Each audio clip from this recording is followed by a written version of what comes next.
শুভ সকাল। সবাইকে আমন্ত্রণ জানাচ্ছি মেরিল মিল্ক সোববার রাঙা সকাল অনুষ্ঠানে। সুন্দরী মিষ্টি সকাল, ভালো কাটুক দিন, সেই প্রত্যাশা নিয়ে শুরু করছি আমাদের আজকের রাঙা সকাল। 2 ঘন্টা জুড়ে আয়োজন রয়েছে, আর পুরো রাঙা সকাল পরিবারের সঙ্গে আছি কাজী রওশন আর সাকি, এবং আছি আমি মাসুক। শুভ সকাল আমার তরফ থেকেও। সাকি, শুভ সকাল তোমাকে। শুভ সকাল মাসুক, কেমন আছো? ভালো আছি, তুমি? আমিও ভালো আছি। একজন বিশেষ মানুষ রয়েছেন, একদম একদম। চলো আমরা তার কাছেই চলে যাই। ঠিক আছে, আগে জানাই কে আছে।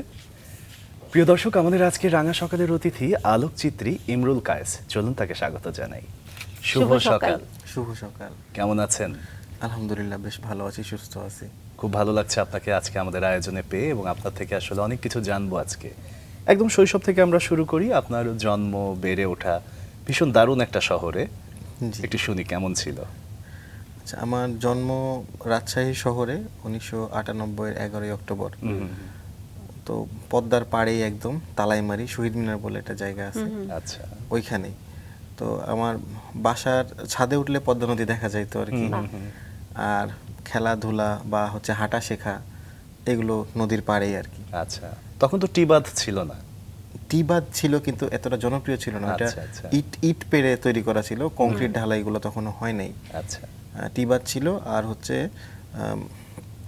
শ্মশান ঘাটের কাছে একটা ছোট বাঁধ ছিল। তাছাড়া অন্যান্য বাঁধগুলো তখনো হয় নাই। আচ্ছা। আর শহর রক্ষা বাঁধটাও হচ্ছে মানে এমনি একটা দাগ দেওয়া ছিল, কিন্তু ওইটাও তখনো হয় নাই। তো জন্মের পরে আমার মা হচ্ছে একজন স্কুল শিক্ষিকা, প্রাইমারি স্কুল শিক্ষিকা। আমার মায়ের পোস্টিং ছিল আমার নানু বাড়ির কাছে, পাবনার পার ফরিদপুর বনোয়ারিনগর। আচ্ছা। ওইখানে পোস্টিং থাকার কারণে আমাকে ছোট বয়সে ওইখানে যে থাকতে হইতো, যেহেতু মা ওখানে। আর ওইখানে মোটামুটি 5 বছর বয়স পর্যন্ত একটা লম্বা সময় কাটিয়েছি। ওইখানে চরণ বিল দেখেছি। আমার নানুবাড়ি গ্রামটাও চরণ বিলের মধ্যেই। নানুবাড়িতে আমার নানা আমাকে প্রতিদিন ভোরবেলা নিয়ে বের হইতেন, বিকালবেলা সময় দিতেন এই গুলতি বানানো, তারপরে এরকম গ্রামীণ যে খেলাগুলা সেগুলো ওখানে শিখেছিলাম। আর নানার একটা রাখাল ছিল গোয়ালের, তো সে আমার খুব পছন্দের পাত্র ছিল। তো তার একটা ভ্যান ছিল, তার ভ্যান চালানোর চেষ্টা করতাম, যদিও শরীরে তখন অতটা শক্তি ছিল না। তার সাথে ঘাস কাটতে যাইতাম, মাঠে গরু নিয়ে যাইতাম, গরু নিয়ে ফিরতাম, গায়ে কাদা লাগাইতাম, বকা খাইতাম।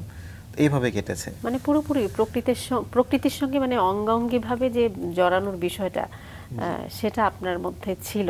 মানে যে নানার কথা বলছেন, যতটুকু জানি নানার সঙ্গে হেঁটে বেড়ানো, রাখালের কথা বলছেন, ঘাস কাটা, কাদা পানি সবকিছুর সঙ্গে মানে একাকার ভাবে একটা হয়ে যাওয়া আর কি, মিলেমিশে। তার মানে প্রকৃতি তো আপনাকে সেই শুরু থেকেই আসলে কোনো না কোনোভাবে আপনাকে ডেকে বেড়াতো।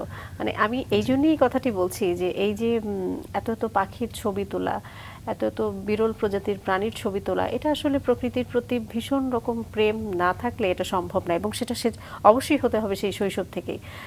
তো কি মনে পড়ে যে আসলে সেই প্রকৃতিতে আর কি কি দেখতে আপনার ভালো লাগতো?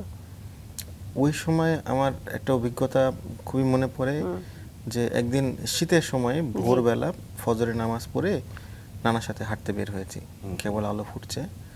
তখন নানা আমাকে শকুন দেখাইছিলেন। তখনও শকুন প্রায় হারাই যাচ্ছে দেশ থেকে। পাবনাতে বেশ কিছুদিন ছিল, মানে শেষে একটু লেটে বিলুপ্ত হয়েছে ওইখান থেকে। তো নানা শকুন দেখাইছিলেন। ওই সময় আমার যে আকৃতি ছিল, আকার ছিল, আমার কাছে মনে হয়েছিল শকুনটা হয়তো আমার থেকে বড় হইতে পারে। এবং নানা বলেছিল যে এরা কিন্তু ছোট বাচ্চা পাইলে ধরে নিতে পারে। ওই যে দেখে আমি আতঙ্ক, একটা অনুভূতি কাজ করেছিল, ওইটা এখনো পরিষ্কার মনে পড়ে। পরবর্তীতে যখন আমি বন্য অবস্থায় শকুন পাই, তখন তো আমি একটু বড় হয়ে গেছি, তখন মনে হলো শকুন না আর একটু বড় ছিল, এটা ছোট হলো কিভাবে। চিড়িয়াখানায় যে আবার রিকনফার্ম হইলাম, ওখানে যাওয়া দেখলাম যে না, শকুন আসলে ওই সাইজেরই আছে, হয়তো আমি একটু বড় হয়ে গেছি। কি চমৎকার। আসলে আপনার কাছে জানতে চাইবো যে ছোটবেলায় মানুষের যে স্মৃতিগুলো বড় হওয়ার পরেও মনে থাকে, সেই স্মৃতিগুলোর মধ্যে পরিবারের সাথে কাটানোর সময়টা অন্যতম। জি। বাবা মার সাথে কাটানোর সময়গুলো একটু শুনি। আচ্ছা, আমার মা তো চাকরির কারণে হচ্ছে দিনের বেলা তাকে একটু কমই পাইতাম, কিন্তু তাছাড়া বাকি সময়টা মানে সকালবেলা সে স্কুলে যাওয়ার আগে এবং হচ্ছে স্কুল থেকে ফিরে, মানে আমার মা আমার দেখা সবচেয়ে পরিশ্রমী মানুষগুলোর মধ্যে একটা। এখনো তার দিন শুরু হয় 3:30-4টা থেকে ভোরবেলা। সকালবেলা উঠে গোসল করা, নামাজ পড়া, পরিবারের সকালের নাস্তা তৈরি করা এবং তারপরে তার কর্মক্ষেত্রে যাওয়া, ফিরে এসে আবার বাসার ধরেন যে থালা বাসন হোক, কাপড় চোপড় হোক, এই কাজগুলো করা। এটা মনে হয় আসলে বাংলাদেশের কর্মজীবী মাদের বেশিরভাগেরই সিনারিটা এইরকমই। সেই জায়গা থেকে আসলে তাদের প্রতি তো অবশ্যই আমাদের একটা মনের ভেতর থেকে শ্রদ্ধা সব সময়, এবং আপনি যে মুগ্ধতা নিয়ে মায়ের কথা বলছিলেন সেটাও আমাদের আসলে ভালো লাগছিল। বাবার গল্প শুনি। আচ্ছা, আমার বাবা আমার মতোই একটু ভবঘুরে প্রকৃতির আর কি। মানে আমি যতদূর জানি উনি ইন্টারে পড়তে পড়তে ওনার বাংলাদেশের মোটামুটি সবগুলো জেলা ঘোরা কমপ্লিট। আচ্ছা। এবং হচ্ছে 2বার ভারতে গেছে, একবার যে প্রায় 6 মাস থেকে ঘুরে আসছে। তার মানে মানে তিনিও ভ্রমণ পিপাসু বলা ভ্রমণ যায়। পিপাসু, ব্যাপক ভ্রমণ পিপাসু। এবং তার একটা ক্যামেরা ছিল, ইয়াশিকা ফিল্ম ক্যামেরা। সে তার পছন্দ মতো মানে ল্যান্ডস্কেপ বা কোনো কোনো সময় কোনো হিস্টোরিক্যাল সাইট, এই জায়গাগুলো ছবি তুলতো। তো আমার বাসায় ছবির অ্যালবাম ছিল, ফ্যামিলি ফটো অ্যালবামের বাইরেও বিভিন্ন ধরনের ছবিগুলো নিয়ে ছোট ছোট অ্যালবাম ছিল। বাবার ছবিগুলো আমি দেখে বড় হয়েছি। আর ছবির প্রতি একটা আকর্ষণ বোধ কাজ করতো আর কি। তার মানে ছবির প্রতি আকর্ষণ বোধ বা একজন আলোকচিত্রী হওয়া, এটা একরকম বলা যায় যে বাবার হাত ধরেই আসলে তৈরি হয়েছে। বিষয়টা কি এমন কিনা, মানে শৈশব থেকেই তো আসলে বাবাকে দেখেছেন ক্যামেরা নিয়ে ঘুরছে, বিভিন্ন জায়গায় চলে যাচ্ছে, ছবি তুলছে, সেখান থেকে আগ্রহটা নিশ্চয়ই তৈরি হয়েছে। আগ্রহ তৈরি হয়েছে, কিন্তু ওই যে প্রাথমিকভাবে বাবা তো তার মানে আমার বাবা একটু স্ট্রিক্ট মানুষ, মানে সন্তান লালন পালনের জন্য। তো প্রাথমিকভাবে সে আমাকে শর্ত দিত এরকম যে তোমার রেজাল্ট এরকম হইলে তুমি এটা পাবা, এরকম। তো এই ফটোগ্রাফির বিষয়েও তার অ্যাপ্রুভাল পাইতে পাইতে আমাকে অনেক দেরি করতে হয়েছে আর কি। তো অনেক দিন হচ্ছে তাকে না জানায় বা হচ্ছে তার অ্যাপ্রুভালের অপেক্ষা না করেই হয়তো ছবি তুলতে বের হয়ে গেছি, পাখির পিছনে দৌড়াইছি। আবার রেজাল্ট একটু খারাপ হইলে সে অনেক মানে মনক্ষুণ্ণ হয়েছে, আমার সাথে কথা বলে নাই, এরকমও হয়েছে। এটা তো আসলে একটা চিরাচরিত রূপ না, মানে পড়াশোনাটা ঠিক রেখে তুমি সবকিছু করো, আর পড়াশোনায় যখন কোনো ব্যাঘাত ঘটছে তখন তো আসলে খুব স্বাভাবিকভাবেই সবকিছু বন্ধ হয়ে যাবে, এটাই স্বাভাবিক। কিন্তু আসলে আমরা যেটা বলি যে একজন শিশু পরিবার থেকে সে যা গ্রহণ করে সেটা কোনো না কোনোভাবে তাকে প্রভাবিত করে তার পরিণত বয়স বা তার পর পর্যন্ত, যেটা আপনার ক্ষেত্রেও হয়েছে। আমরা শুনবো ছোট্ট করে দর্শকদেরকে, আগে আপনার সম্পর্কে দর্শকদের জানাই দর্শক, তারপর ফিরিয়ে। দর্শক, ইমরুল কায়েস বাংলাদেশের একজন প্রতিশ্রুতিশীল বন্যপ্রাণী ও প্রকৃতি আলোকচিত্রী, যিনি প্রায় 1 দশক ধরে দেশের জীববৈচিত্র্যকে ক্যামেরা বন্দি করে চলেছেন। রাজশাহী থেকে শুরু হওয়া তার এই যাত্রায় তিনি 432 প্রজাতির পাখি, শত শত প্রজাপতি, সাপ ও অন্যান্য বন্যপ্রাণীর ছবি তুলেছেন। স্ত্রী এবং সহযোগী আলোকচিত্রী উম্মে খাদিজার সঙ্গে তিনি দেশের বিভিন্ন বন, পাহাড় ও চরাঞ্চলে বিরল প্রাণীর সন্ধানে ঘুরে বেড়ান। তাদের তোলা গ্রে ফ্যালোরোপ পাখি এবং বিলুপ্ত ঘোষিত মিঠা পানির কুমিরের ছবি দেশ জুড়ে ব্যাপক আলোচনার জন্ম দেয়। প্রজাপতি গবেষণায়ও তাদের অবদান উল্লেখযোগ্য, যেখানে বাংলাদেশে পূর্বে তালিকাভুক্ত হয়নি এমন 4টি প্রজাতির ছবি তারা ধারণ করেছেন। রাজশাহী বিশ্ববিদ্যালয়ে মৃৎশিল্প ও ভাস্কর্য বিষয়ে উচ্চশিক্ষা সম্পন্ন করা কায়েস শিল্পবোধ ও প্রকৃতিপ্রেমকে এক সূত্রে গেঁথে আলোকচিত্রকে নতুন মাত্রা দিয়েছেন। তিনি বিভিন্ন সরকারি বেসরকারি প্রকল্প এবং প্রকৃতি সংরক্ষণমূলক সংগঠনের সঙ্গে কাজ করে জীববৈচিত্র্য রক্ষায় সক্রিয় ভূমিকা পালন করছেন। আমরা আবারও চলে যাই তার কাছে। খুবই চমৎকার, মানে এত এত ছবি, এত এত অভিজ্ঞতা, এবং আপনি সেই শৈশবের একটা ভয়ের কথা বলছিলেন, মানে সেই ভয়টা আসলে কিভাবে ধীরে ধীরে কেটে গেল? মানে আপনি যখন প্রথম, একটু মাঝখানেই জানি যে আপনি যখন প্রথম কোনো বন্যপ্রাণীর ছবি তুলতে গেলেন বা বিরল প্রজাতির কোনো কুমিরের ছবি তুলতে গেলেন, সেই জায়গাটা নিয়ে একটু শুনি। আমি আরেকটু আগে যেতে চাই আর কি। প্লিজ। আমি রাজশাহীতে আসার পরে প্রথমে মক্তবে ভর্তি হইলাম, তারপরে ওইখানে কোরআন শিক্ষা শেষ করে স্কুলে ভর্তি হই। তো স্কুল লাইফে আমার 2 জন বন্ধু ছিল যাদের কাছে ক্যামেরা ছিল, একটু বনেদি পরিবারের ক্যামেরা বলতে ডিজিটাল ক্যামেরা। তো তারা ছবি তুলতো এবং ক্যামেরা মাঝে মাঝে স্কুলে নিয়ে আসতো, স্কুলের ফাংশনগুলোতে নিয়ে আসতো। তো আমি দেখতাম ওইখানে। তো ভয়টা কাটার পিছনে একটা কারণ ছিল হচ্ছে এই যে প্রকৃতির যে বিষয়টা, এটা আমাকে অনেক বেশি টানতো। তার একটা কারণ ছিল যে আমার স্কুল মর্নিং শিফটে হইতো, দুপুরের মধ্যে বাসে চলে আসতাম, 12টায় স্কুল শেষ। বাসায় এসে দুপুরবেলা আমি টেলিভিশনে ওই ন্যাশনাল জিওগ্রাফি, অ্যানিম্যাল প্ল্যানেট অথবা ডিসকভারি চ্যানেলে শোগুলো দেখতাম। তো এই শোগুলো দেখতে দেখতে একটা পর্যায়ে, বিশেষ করে Planet Earth series, Our Planet, Frozen Planet, David অ্যাটেনবরোর যে শোগুলো, এগুলো দেখতে দেখতে দেখলাম যে আমি অনেক প্রাণীর নাম জেনে গেছি, বিহেভিয়ার জেনে গেছি।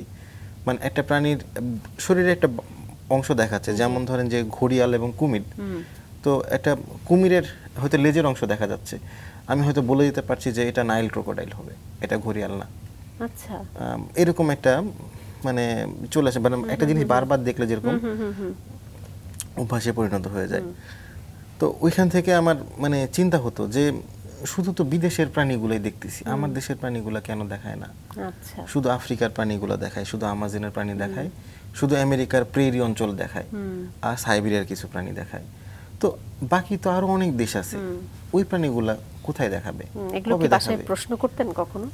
হ্যাঁ, প্রশ্ন করতাম। আচ্ছা। তো আমার বাবা মা মানে হচ্ছে ইয়া করতো না, মানে হয়তো উত্তর দিতে পারতো না, কিন্তু তখনও মানে জানতাম না যে হচ্ছে আমাদের দেশে ওয়াইল্ড লাইফ ফটোগ্রাফি হয় বা হচ্ছে, এই বিষয়ে কোনো ধারণা ছিল না। জি, তো বন্ধুদের ক্যামেরা ছিল, তাদের কাছ থেকে ক্যামেরায় ছবি তোলা দেখতাম, খুবই ইন্টারেস্টেড হইতাম।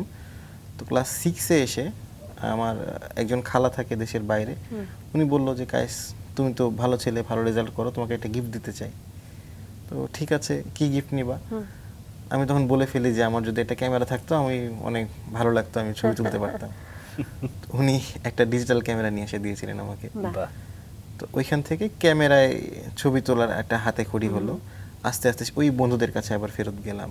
তারা একজন সিলেটে গেছে, একজন সুন্দরবনে গেছে, ওইখানকার ছবিগুলো দেখাচ্ছে, ওদের কাছ থেকে ফ্রেমিং, সেটিং বা হচ্ছে জুম ইন জুম আউটের যেসব খুবই বেসিক বিষয়গুলো আর কি, এগুলো জানা শুরু করলাম। তারপরে হচ্ছে ছবির ফাইল ফরম্যাট, বিষয়গুলো ধারণা পাইলাম আর কি। আর ক্লাস 8-এ যখন উঠলাম তখন আমার হাতে ইন্টারনেটের অ্যাক্সেস আসলো, ফেসবুক আসলো। ইয়াহুতে একটা ইমেল খুলে ফেসবুক অ্যাকাউন্ট খুললাম। অ্যাকাউন্ট খুলে আমার প্রথম সার্চ ছিল হচ্ছে ওয়াইল্ড লাইফ ফটোগ্রাফি বাংলাদেশ, এটা লিখে একটা সার্চ করেছিলাম। তখন সার্চ অপশনটা মনে হয় ওখানে কম্পিউটার ছাড়া আসতো না আর কি, এরকম। তো তখন 2-3 জন ব্যক্তির নাম পাইলাম। তার মধ্যে একজনকে আমি মানে আমার ফটোগ্রাফি ক্যারিয়ারে আমার গুরু মানি, ফিরোজাল সাবা। জি, এছাড়া আমাদের এখানে এসেছিলেন তিনি। জি, এই অনুষ্ঠানে আসছিলেন উনি। তারপরে আরেকজন ছিলেন ইকবাল হোসেন বাবু। জি, এরকম আরো 2-3 জনের নাম তালিকা পাইলাম, তাদেরকে মেসেজ দিলাম, ফ্রেন্ড রিকোয়েস্ট পাঠাইলাম। তাদের সাথে নিয়মিত যোগাযোগ করতাম সাইবার ক্যাফেতে যে। আর বাসায় মানে ইন্টারনেট একটু এক্সপেন্সিভ ছিল, সাইবার ক্যাফেতে 10 টাকায় আমি 1 ঘন্টা কথা বলতে পারবো তাদের সাথে। তো এইভাবে নিয়মিত যোগাযোগ করতাম। তখন জানতে পারলাম যে বাংলাদেশে আসলে অনেক প্রাণী আছে এবং এদের যে ছবিগুলা এই ব্যক্তিগুলা তুলতেছে, এটা নেট জিওর থেকে বেশি পরিষ্কার, ডিসকভারি থেকে বেশি ঝকঝকা চকচকা। অবাক হয়ে গেলাম। তখন মানে ওই আকর্ষণ বোধটা এমনভাবে চেপে বসলো যে আমি ঠিক করলাম যে আমার কাছে একটা ডিজিটাল ক্যামেরা আছে, জি, এটা দিয়ে হয়তো আমি 1/2 কিলোমিটার দূরের পাখিটার ছবি তুলতে পারবো না, কিন্তু আমার কাছে যে অ্যানিমেলগুলো আছে, যে আমার বাসায় একটা কোনো ব্যাঙ আছে, একটা টিকটিকি আছে, সেটা ছবি তো তুলতে পারবো, বা একটা বুলবুলি পাখি বা দোয়েল পাখিকে যদি আমি খাবার দিয়ে কাছে নিয়ে আসতে পারি, সেটা ছবি তো তুলতে পারবো। তখন মানে একটা সিদ্ধান্ত নিলাম যে আমি হচ্ছে ছবি তুলবো, এখন থেকে শুধু অ্যানিমেলদের ছবি তুলবো। আচ্ছা, এই ক্লাস 8-এ এই সিদ্ধান্ত নিয়েছিলাম। ও মাই গড। তো সেখান থেকে আস্তে আস্তে আরো শেখা হলো, জানা হলো। আর তারপরে 16 সালের দিকে আর কি, প্রথম অভিজ্ঞতা কি ক্লাস 8ই হয়ে গেল নাকি অনেক পরে? না ক্লাস 8 থেকে মানে মোটামুটি নিজে একা একাই ছবি তুলতাম। আচ্ছা, যেখানে ক্লাস 8 যেতাম। যেহেতু আছি, আমরা একটু শুনি যে আপনার স্কুলটা কোথায় কাটলো? ও, আমার স্কুলটা ছিল বাংলাদেশের প্রাচীনতম শিক্ষা প্রতিষ্ঠান বা স্কুল বলা যায়, রাজশাহী কলেজিয়েট স্কুল, আচ্ছা, রাজশাহী সাহেববাজারে।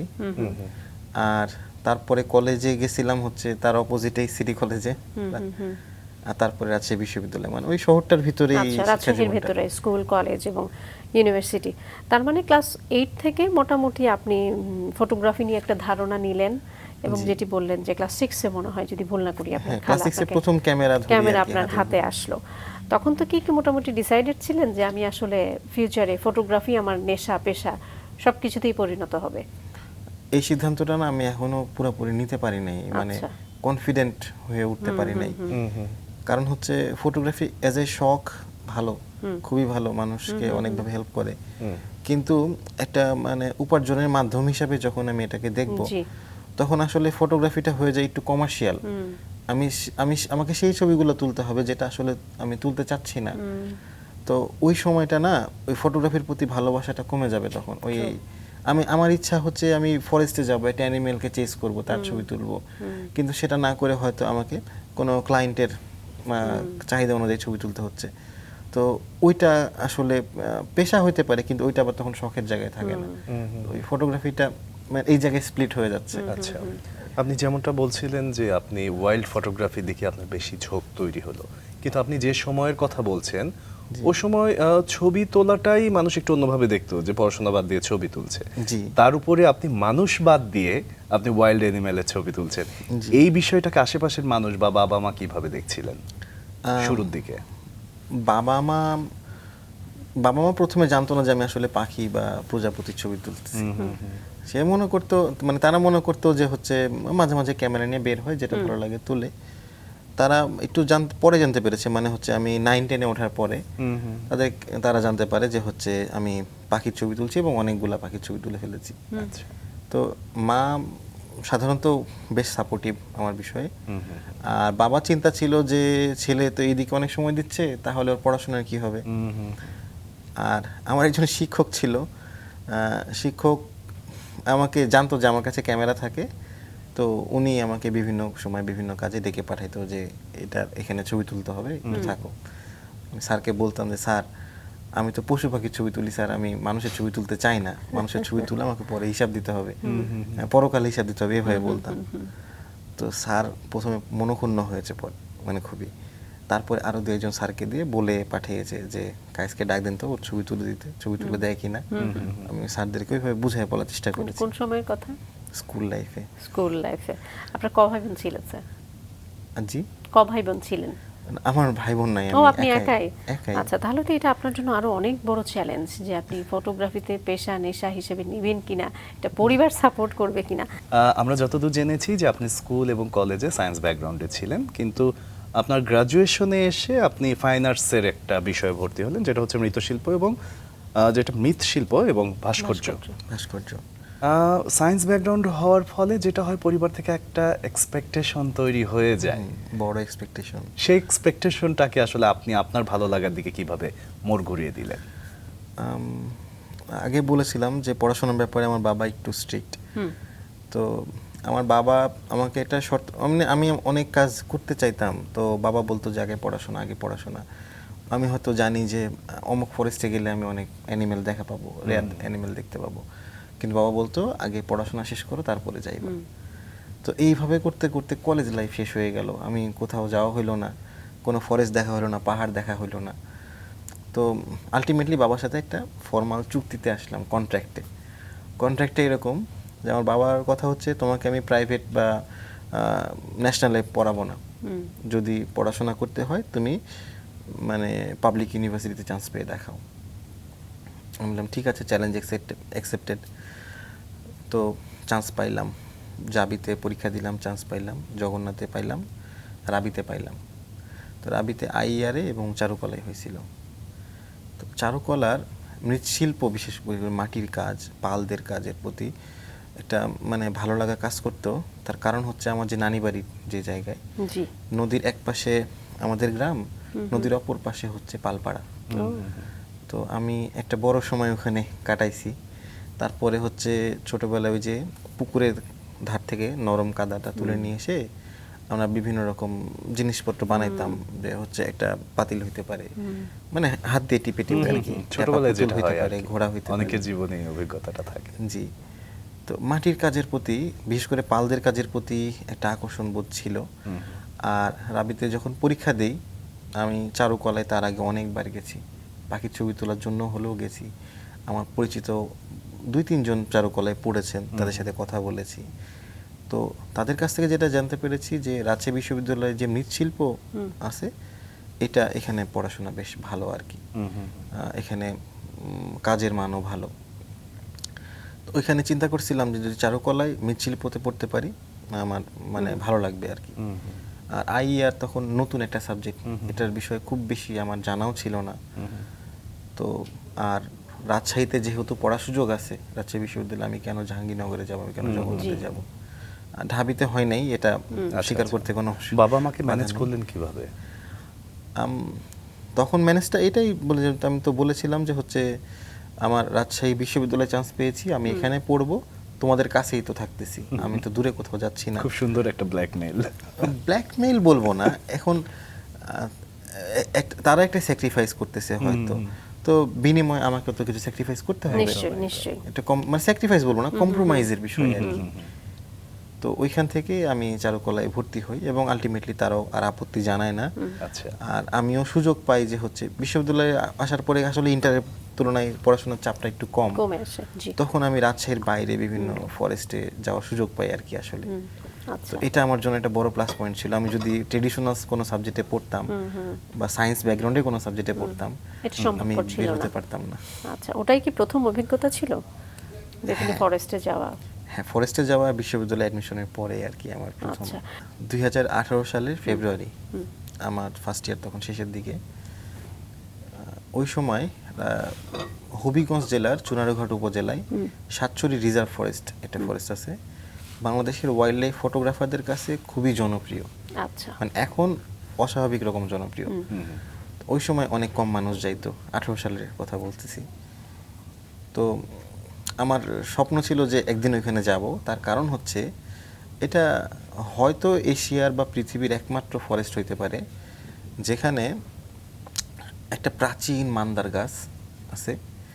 ওই মান্দার গাছে যখন ফুল ফোটে, সারা বনের অনেক প্রাণী, অনেক পাখি একটা গাছে আসে। মান্দার আচ্ছা, গাছটা, তাই? চমৎকার ইনফরমেশন। হ্যাঁ, এবং জি। এই গাছটা একটা টিলার উপরে, আচ্ছা। এবং টিলার উপরে গাছের ঠিক পাশ দিয়ে প্রায় সম উচ্চতার একটা ওয়াচ টাওয়ার আছে। আমি যদি ওয়াচ টাওয়ারে বসে থাকি, একেবারে হাতের নাগালে আমি ওই প্রাণীগুলোকে দেখার সুযোগ পাচ্ছি বা ছবি তোলার সুযোগ পাচ্ছি। বিশাল এটা ব্যাপার। অসাধারণ একটা বিষয়, ভারতে এমন নাই। মানে ভারতের অনেক ফটোগ্রাফারের সাথে কথা হয়, তারা বলে যে ভাই আপনারা তো লাকি, আমাদের এরকম নাই, আমাদেরকে সেট আপ করতে হয়, আপনাদের ফরেস্ট ডিপার্টমেন্ট থেকে বা প্রাকৃতিকভাবে সুযোগ আছে। আচ্ছা। এবং ওইটার পজিশনটা এমনভাবে যে সারা দিনের যে সূর্যের আলোটা পড়ে, সকালেরটা পরে এটা তির্যকভাবে, আমি যখন একটা অ্যানিমেলের ছবি তুলবো তখন হচ্ছে ওইটা সুন্দর কালার পাবো। বিকাল আলোটা পরে হচ্ছে একটু ব্যাকলাইটে আমি অ্যানিমেলটার একটা সুন্দর সিলুয়েট আউটলাইন পাবো। মানে আর্টিস্টিক ছবি তোলার জন্য বেশ ভালো। আমার পছন্দের অনেক ফটোগ্রাফার, মানে 18 সালে তখন অলরেডি আমি 4 বছর ধরে ওয়াইল্ড লাইফ ফটোগ্রাফি করতেছি বা 5 বছর ধরে।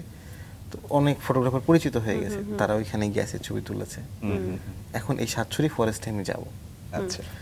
যাব, অনেকজনকে বলি, আজ করি। এখন একটা এক্সপেন্সিভের বিষয় আছে, আর দ্বিতীয়ত রাজশাহী থেকে হবিগঞ্জ দেশের এক মাথা থেকে আরেক মাথা, তো সময়ের বিষয় আছে। তো অনেকে বিভিন্ন পেশায় আছে, তো সবার পক্ষে সম্ভব না। শেষ পর্যন্ত আমরা 2 বন্ধু ঠিক করি যে যাব। আমি এখানে, আমার বন্ধু ঢাকায়। তো কথা হলো যে হচ্ছে আমি রাজশাহী থেকে ঢাকায় আসব, ঢাকা থেকে 2 জন একসাথে যাব। আচ্ছা। আরেকজন ফটোগ্রাফার বন্ধু ছিল, আফনান নাম, ও ব্রাহ্মণবাড়িয়ায় বাসা, ওর জয়েন করার কথা ছিল, কিন্তু সম্প্রতি হচ্ছে মারা গেছে বন্ধুটা আমার রোড অ্যাক্সিডেন্টে। তো যাই হোক, আমাদের 3 বন্ধুর ওইখানে এক হওয়ার কথা। আমি টিকিট কাটলাম, টিকিট কেটে ঢাকা উঠব। এই সময় জানতে পারলাম যে আমার ঢাকার যে বন্ধু, সে যেতে পারতেছে না একটা ইমার্জেন্সিতে। এখন আমি তো এই রুটে কোনোদিন যাই নাই, তারপরে এই ফরেস্টেও কোনোদিন যাই নাই, কিভাবে যেতে হয় সেটাও পরিষ্কার ধারণা নাই, শোনা ধারণা আছে, অভিজ্ঞতা নাই। তো এয়ারপোর্ট স্টেশনে নামলাম, নেমে যারা এর আগে গেছে এরকম কয়েকজনকে ফোন দিলাম, রাত হয়ে গেছে। তো ফোন দিয়ে তখন ওরা বললো যে অমুক ট্রেন এইভাবে যায়। তো উপবন এক্সপ্রেসের কথা বললো, খোঁজ নিলাম। উপবন এক্সপ্রেসের টাইম তখন পার হয়ে গেছে, 10:30টায় আসার কথা। তো আমি মোটামুটি 11টার সময় কাউন্টারে গেলাম, তো বললো যে না, ট্রেন এখনো যায় নাই, ট্রেন আজকে একটু লেট আছে। আচ্ছা। বা আমাদের জন্য সৌভাগ্য। টিকিট কাটলাম কিন্তু সিট পাইলাম না। তো যাই হোক, ট্রেন আসলো 1টার দিকে, 12:30 1টা এরকম সময়। ট্রেনে উঠলাম, দরজার পাশে পত্রিকা বিছায় বসলাম। একটা অপরিচিত লোক ছিল সাথে, উনি মানে ইয়ে আর কি ক্ষুদ্র নৃগোষ্ঠী, জি। পাহাড়ি মানুষ বোঝা যাচ্ছিল। ওনার সাথে একটা দুইটা কথা বলতে বলতে একটা পরিচয় হলো, সখ্যতা হলো। তো এর মধ্যে কোন একটা জায়গা, আমি জায়গার নাম জানি না, মানে এমন হলো যে হচ্ছে একটা প্রান্ত, দিগন্ত জোড়া প্রান্ত, এর মধ্যে উপরে পূর্ণিমা চাঁদটা উঠলো, মানে হচ্ছে পরিষ্কার দেখা যাচ্ছে চারিদিকে, এবং যে জায়গায় যাচ্ছি ওই জায়গায় হচ্ছে সমান মাঠের মতো, হয়তো ধান লাগানো ছিল, রাতে বুঝতে পারি নাই, কিন্তু শত শত জোনাকি উঠে আসছে। বাহ। গতিশীল ট্রেন থেকে যখন দেখছি জোনাকির লাইটে একটা স্ট্রিকিং আসতেছে, অসাধারণ একটা অনুভূতি। এর মধ্যে ওই ভাই তাদের ভাষার কোনো একটা গান গেয়ে উঠলো, ট্রেনের আওয়াজের ওই ঝাঁকির সাথে তার গানটা মানে মিলে একটা এটা বলে যে একটা অনেক রাত থাকে না যে রাতের কথা ভোলা মুশকিল, ওইরকম একটা পরিবেশ তৈরি হলো। সিলেট থেকে ছেড়ে আসছিল পরাবত এক্সপ্রেস। পরাবত এক্সপ্রেস ট্রেনটা শায়েস্তাগঞ্জ স্টেশন পাওয়ার ঠিক আগেই লাইনচ্যুত হয়ে পড়েছে। তখন একটু ভয় পেয়ে গেলাম। ভোরবেলা আমার সাথে যে সদ্য পরিচিত বন্ধু, তার কাছে পরামর্শ চাইলাম যে কি করা যায়। বলছে সমস্যা নেই, শায়েস্তাগঞ্জ থেকে বেশি দূরে না, যদি এখানে সকাল পর্যন্ত থাকতে হয় তাহলে আলো ফুটলে আপনাকে আমি শায়েস্তাগঞ্জ পৌঁছাই দিব, আমি চিনি রাস্তা। ঠিক আছে। তো যারা প্রবাসী ছিল তারা একরকম আন্দোলন শুরু করে দিল যে হচ্ছে ট্রেনটা জাস্ট 2 মিনিট আগে যে স্টেশনে ফেরত মানে পার্ক হয়ে আসছি 4 কিলোমিটার পিছনে, ওইখানে নিয়ে যাওয়ার জন্য। তো আলটিমেটলি ট্রেনের ড্রাইভার বা পাইলট উনি রাজি হন এবং ট্রেনটা পিছনের দিকে আগাইতে আগাইতে ওই স্টেশনে নামেন। আচ্ছা। আলো ফুটতে ফুটতে লাইন ক্লিয়ার হয়, আমরা ওই ট্রেনে করে শায়েস্তাগঞ্জ পৌঁছাই। এবং পৌঁছানোর পরে, এটা 18 সালের কথা বলতেছি, জি জি।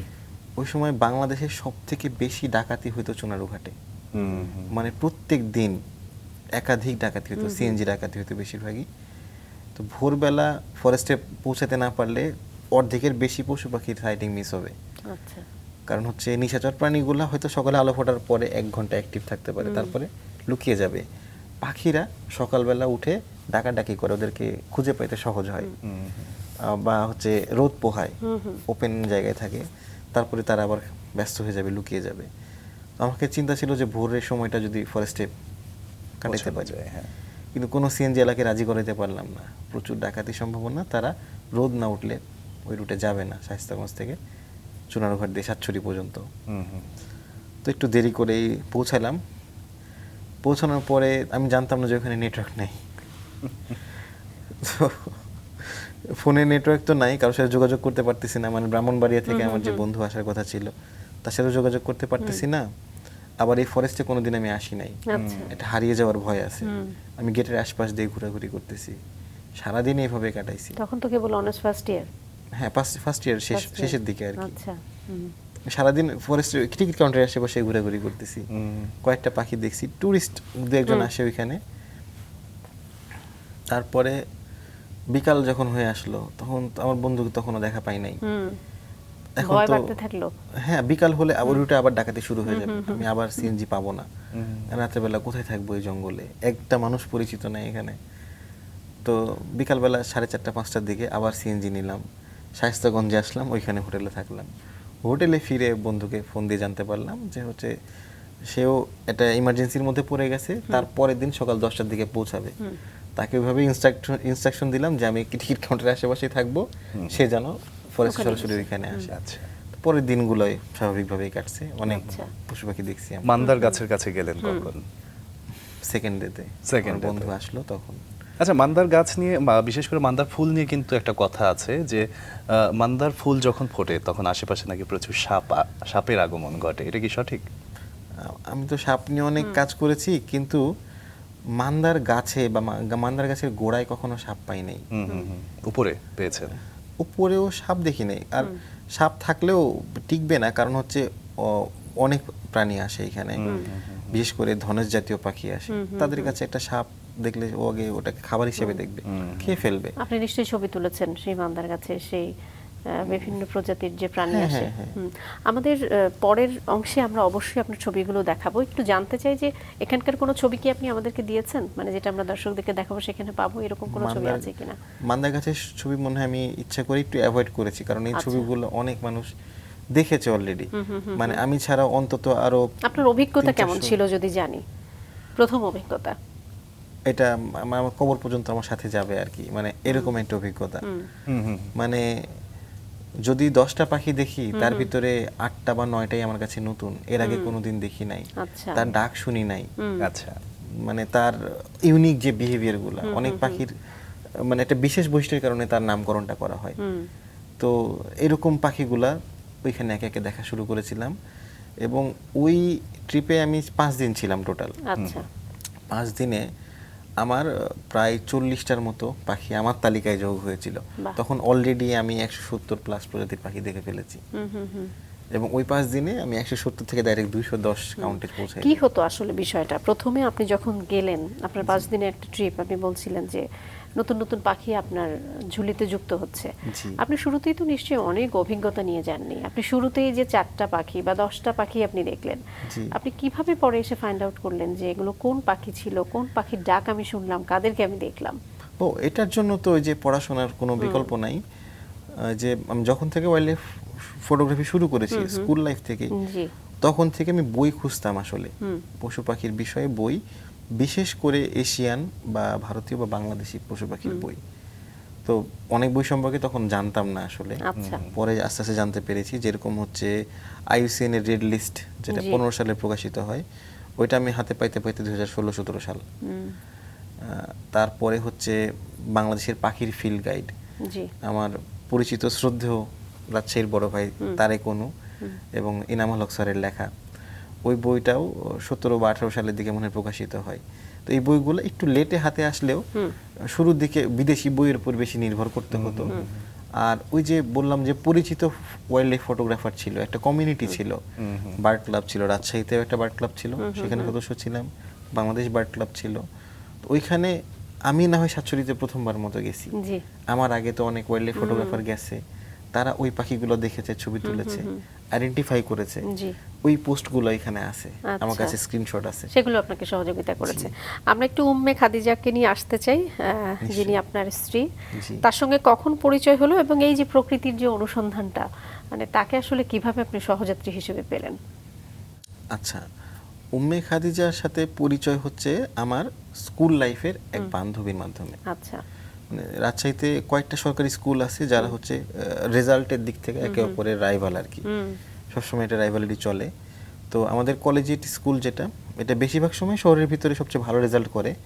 মাঝে মাঝে মেয়েদের যে স্কুলগুলো আছে, পিএন স্কুল এবং হেলেনাবাদের স্কুল, তারা আমাদের থেকেও ভালো রেজাল্ট করে, এটা তাদের ক্রেডিট, অস্বীকারের জায়গা নাই।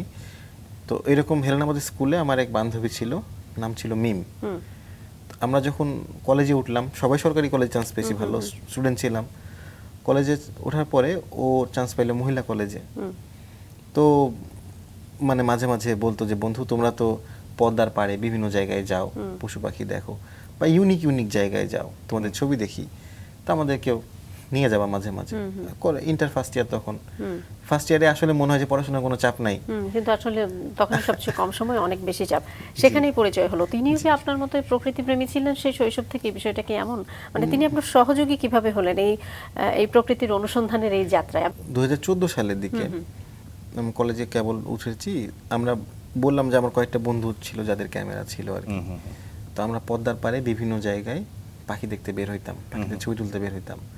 তখন মানে তখনও স্টাডিটা খুব বেশি হয় নাই, মানে ধরেন যে একটা বকের ছবি তুললাম, ওটা আমরা জানতাম সাদা বক, কিন্তু সাদা রঙের যে বাংলাদেশে 5-6 রকমের বক আছে সেটা জানতাম না। এরকম সাদা বক দেখতাম, পরিযায়ী পাখি কোনটা, দেশি পাখি কোনটা, এগুলো নিয়ে একটু স্টাডি করতাম। নীল রঙের পাখি কয়টা আছে, সবুজ রঙের পাখি কয়টা আছে, এরকম পাখি দেখতে যাইতাম রাজশাহীর বিভিন্ন জায়গায়। জি। তো ওইখানে আমার বান্ধবীরা আসতো মাঝে মাঝে, এদের মধ্যে দেখতাম একটা মেয়ে এমনি কথাবার্তা কম বলে, চুপচাপ থাকে, কিন্তু অন্য মেয়েরা যখন ফুচকা খাইতে যায়, ও আমাদের সাথে কাদার ভিতর নেমে পড়তেছে পাখি দেখবে বলে। এই মেয়েটা ছিল হচ্ছে উম্মে খাদিজা ইভা। ওকে। মানে ও যেখানে সামনে যদি পশু পাখি থাকে বা নেচার থাকে, ও সবকিছু অ্যাভয়েড করে ওইটার পিছনে যাবে। তো তখন বুঝলাম যে ও আসলে মানে হয়তো এগুলো দেখতে পছন্দ করে। তারপরে আস্তে আস্তে তারও ক্যামেরায় হাতে খড়ি হলো, সে ওই স্কুলের টিফিনের টাকা থেকে শুরু করে জি। মানে কলেজে রিক্সা ভাড়া পর্যন্ত আস্তে আস্তে বাছায় বাছায় ক্যামেরাটা কেনে। এবং দেখলাম যে তার ডেডিকেশন অসাধারণ। মানে অনেক জায়গায় আমি একটা পাখির কাছে যাইতে পারতেছি না, সে আমাকে অ্যালাউ করতেছে না, আমাকে ভয় পাচ্ছে, ও চলে যাচ্ছে। বাহ। ভীষণ চমৎকার। এরকম একজন সহযোগী না হলে মানে এগোনো যাওয়া কিভাবে সম্ভব আসলে। আমরা আসবো যে আপনারা অনেক বিরল বিরল অভিজ্ঞতা আপনাদের রয়েছে, বিশেষ করে অনেক ভয়ঙ্কর অভিজ্ঞতাও আপনাদের রয়েছে, সেগুলো নিয়ে একটু জানবো। তার আগে আপনার বেশ কিছু ছবি আমাদের হাতে আছে যেটি আপনি আমাদেরকে দিয়েছেন আমাদের দর্শকদেরকে জন্য। চলুন দর্শক, আমরা তার সেই চমৎকার কিছু ছবি আপনাদেরকে দেখাই।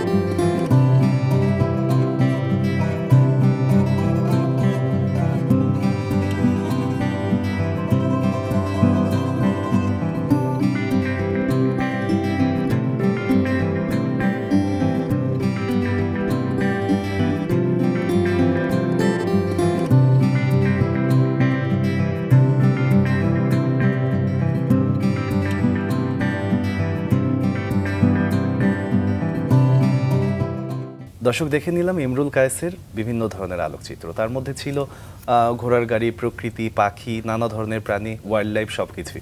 আবারও ফিরে যাচ্ছি তার কাছে। এই যে এত এত ছবির বৈচিত্র্যতা, এটা আসলে একদিনে তো হয়নি, বিভিন্ন সময় আসলে অভিজ্ঞতা এবং মানুষের রুচিরও একটা বদল হয়। একই কাজ যদি বছরের পর বছর করে যাই একই রকম ভাবে, তখন কিন্তু একটু বোরিং হয়ে যায়। এই যে এত বৈচিত্র্যতা আনার পিছনে আপনার কি কারণ ছিল, এবং ছবিগুলো সম্পর্কেও একটু শুনতে চাই। ওকে, বৈচিত্র্যতার পিছনে হয়তো আলাদা আলাদা মানুষের ইনফ্লুয়েন্স বলতে পারেন। আমি যার কথা বললাম যে আমার ফটোগ্রাফিতে গুরু ফিরোজুল সাবা, উনিও কিন্তু প্রকৃতির পাশাপাশি আরো অনেক ধরনের ছবি তুলেছেন এবং সেই গল্পগুলো প্রকাশ করেছেন যা মানুষকে মুগ্ধ করে, আমাকেও মুগ্ধ করে। তো এরকমই আরো অন্যান্য ফটোগ্রাফারের ইনফ্লুয়েন্সে হয়তো নিজেকে তখন ট্রাই করেছি একটু পুশ করার, যে আমি এরকম ছবি তুলতে পারি কিনা একটু দেখি।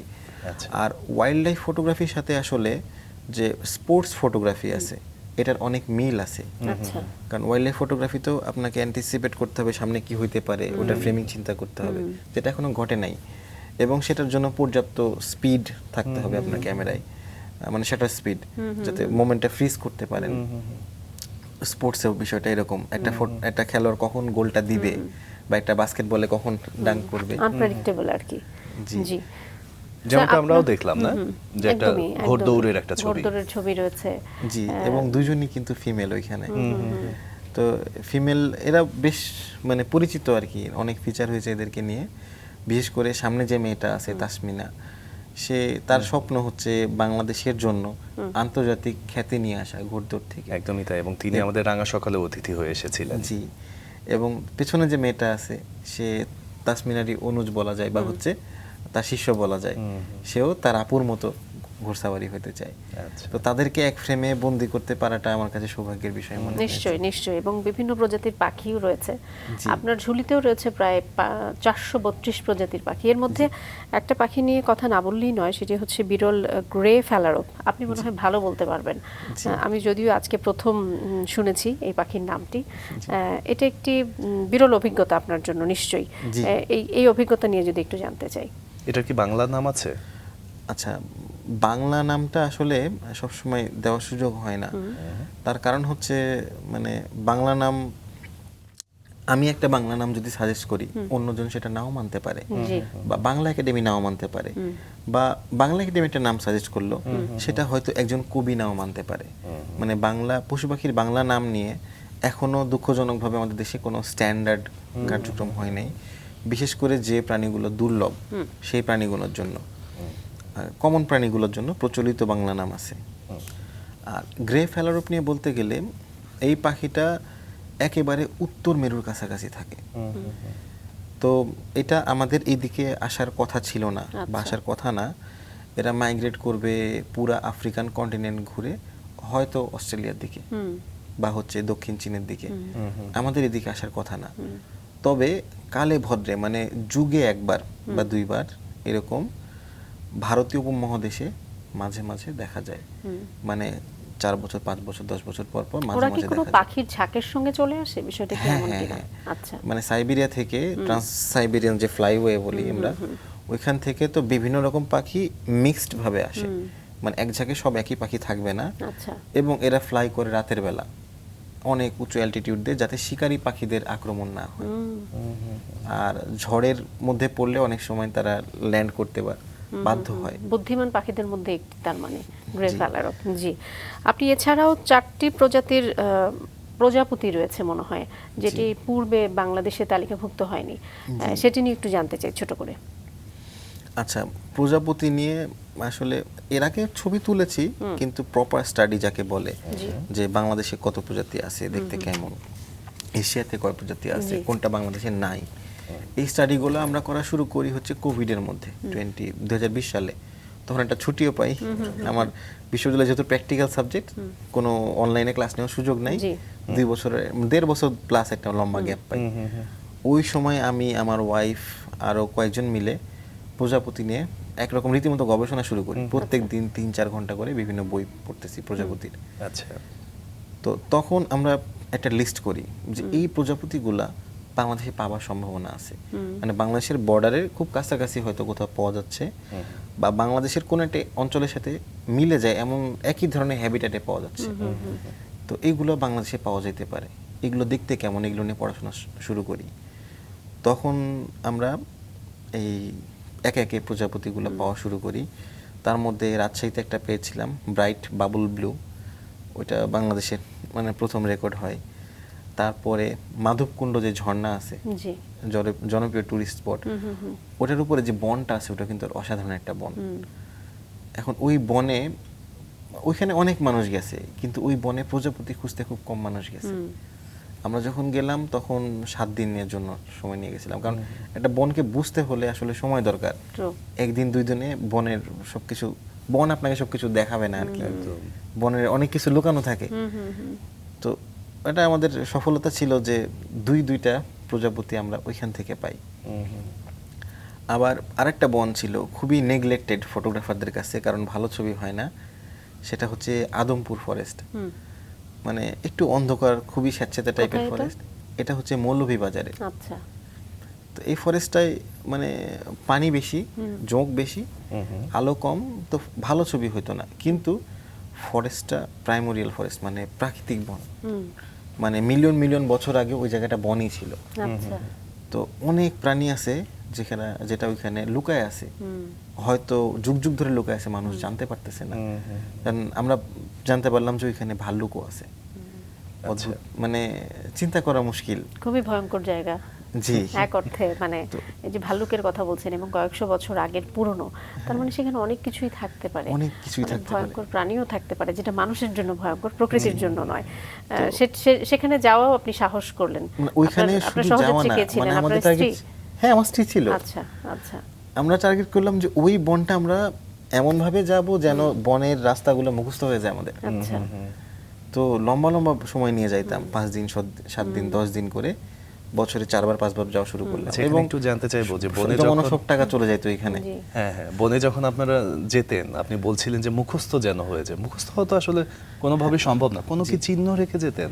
না, অ্যাটলিস্ট রাস্তাগুলো তো চিনতাম, বা বনে বিশেষ বিশেষ গাছ থাকে, আচ্ছা, এই গাছগুলো চেনাটা হচ্ছে মূল।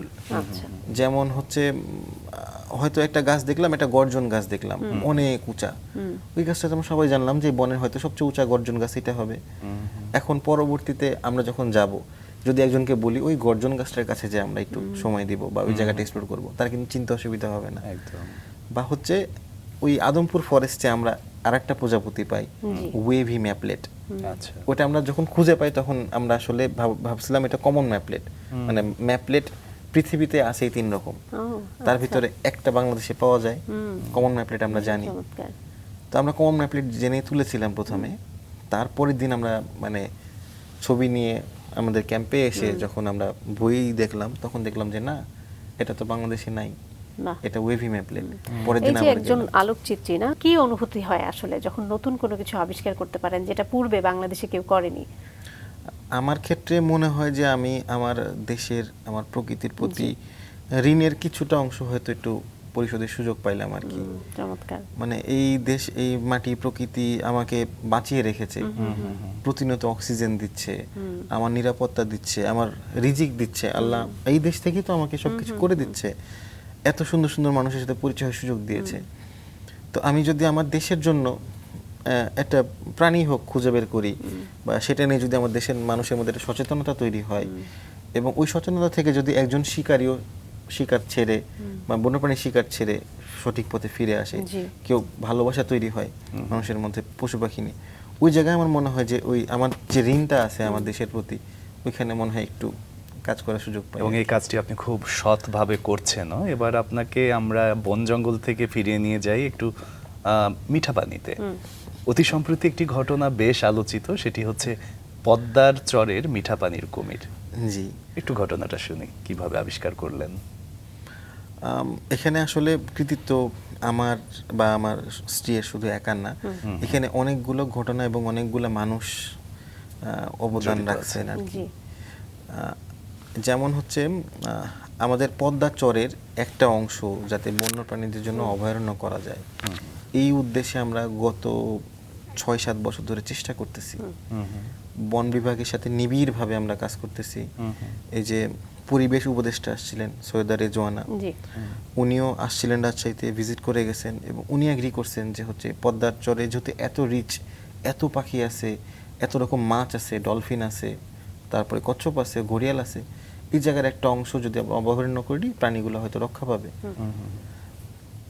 তো এই চিন্তা করে উনি আমাদেরকে নির্দেশ দিলেন যে তোমরা একটা রিপোর্ট তৈরি করো, যে হচ্ছে বছরের 12 মাসে কোন সময় কি কি প্রাণী তোমরা দেখতেছো, 12 মাসের একটা রিপোর্ট তালিকা তৈরি করে পাঠাও। এভাবেই বললেন উনি। কারণ ওনার এপিএস আমার পরিচিত ছিল, সমী, ওর মাধ্যমে কথা হইতো। তো এই কাজের ভিত্তিতেই আমরা হচ্ছে বর্ষাকাল থেকে শুরু করে, মানে গত বছর জুলাই থেকে শুরু করে রেগুলার যাইতাম। চর ডুবে গেলেও আমরা নৌকা নিয়ে ওই জায়গায় ভিজিট করতাম, যে অন্য কিছু দেখা যায় কিনা, ভোঁদর দেখতে পাচ্ছি কিনা, এগুলো টার্গেট থাকতো। তো আস্তে আস্তে চর জাগলো অক্টোবরের দিকে। চর জেগেছে কিন্তু চরের পানি নামে নাই। চরের ভিতর দিয়ে ছোট ছোট অনেকগুলো চ্যানেল, যার কারণে ওখানে নেভিগেট করা কঠিন, মানে হাঁটা কঠিন হয়।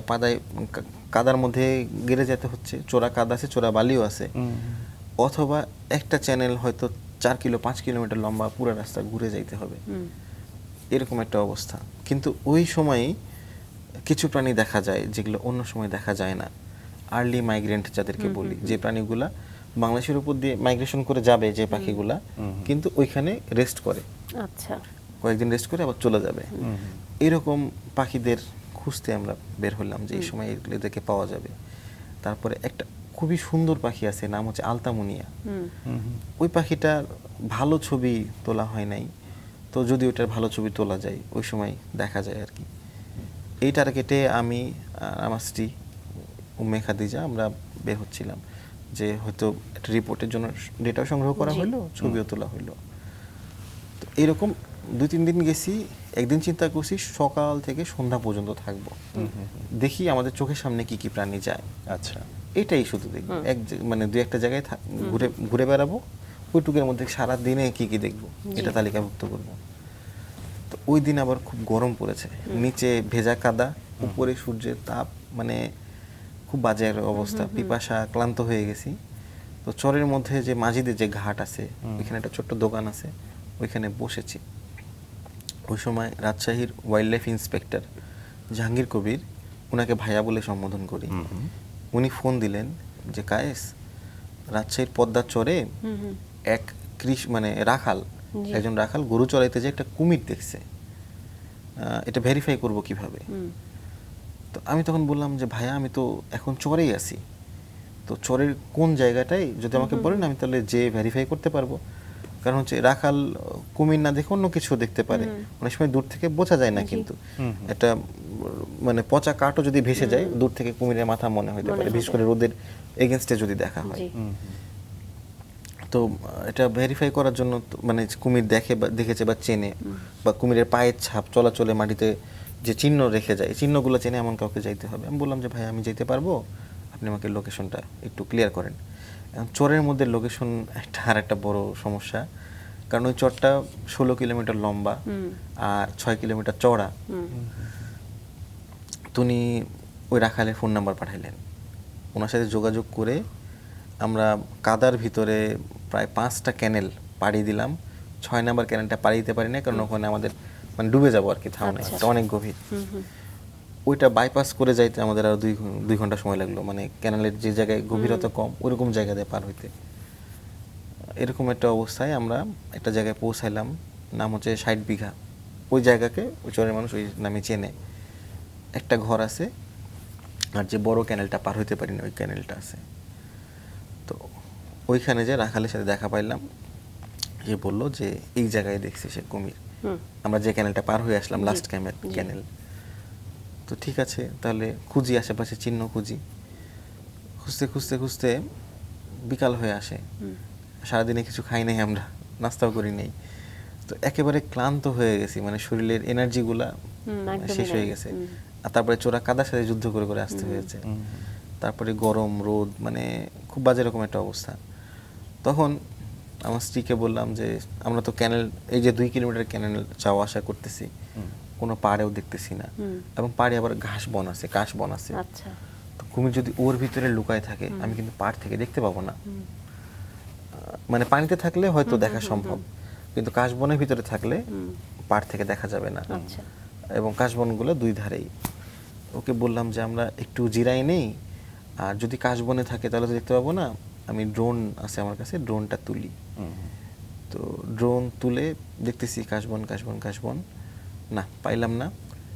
শেষ পর্যন্ত প্রায় 30 মিনিট ড্রোন উঠতেছে, একটা ব্যাটারি অলরেডি চেঞ্জ করে একটা লাগাইছি। এরকম সময় দেখলাম যে পানির ঘোলা পানির ভিতর থেকে একটা কিছু ভেসে উঠলো, 3 কোনা, মানে পানির গভীর থেকে উপরে উঠে আসলো।